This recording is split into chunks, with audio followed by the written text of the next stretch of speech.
Welcome to నేత్రాస్ lens. ఏంటి ప్రపంచం మొత్తం ఏకమై వచ్చినా ఇజ్రాయెల్ ను ఓడించలేరా? కాస్త ఎక్కువ చేసి చెప్పినట్లేదు. లేదు, ఇప్పుడు చెప్పిన దాంట్లో ప్రతి అక్షరం నిజం. శాంపుల్ గా కొన్ని పేర్లు చెప్తా, మీరే ఆశ్చర్యపోతారు. ఏంటి ఈ ప్రపంచం మొత్తం వాళ్ళ చేతుల్లో ఉందా అని. జీసస్ ఆఫ్ నజరత్ ఒక యూదుడు, ఆల్బర్ట్ ఐన్స్టీన్ ఒక యూదుడు, కార్ల్ మార్క్స్ ఒక యూదుడు, వ్యాక్సిన్ సూదిని కనిపెట్టింది ఒక యూదుడు, పోలియో వ్యాక్సిన్ కనిపెట్టింది, లుకేమియాకు మందు తయారు చేసింది, హెపటైటిస్ బి మందు కనుగొన్నది, micro processing chip, nuclear chain reactor, traffic lights, optical fibre cable, stainless steel, sound movies, telephone microphone, video tape recorder, Polo company, Levi's jeans, Starbucks, Google, Dell computers, Oracle, Baskins and Robbins, Dunkin Donuts, CNN, ABC, Washington post.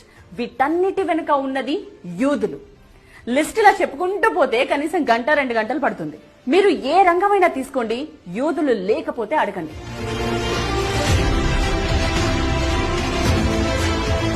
Okay, coming to the point. స్వర్గం కంటే గొప్పది ఏంటి అని యూదులను అడిగితే వచ్చే సమాధానం Israel. అక్కడి అణువణువు వారికి పవిత్రమే. అందుకే ఇజ్రాయెల్ పై దాడికి ఎవరైనా వస్తున్నారు అంటే ప్రపంచాన్ని ఓడించడానికి సైతం సిద్ధమవుతారు. మరో ఇంట్రెస్టింగ్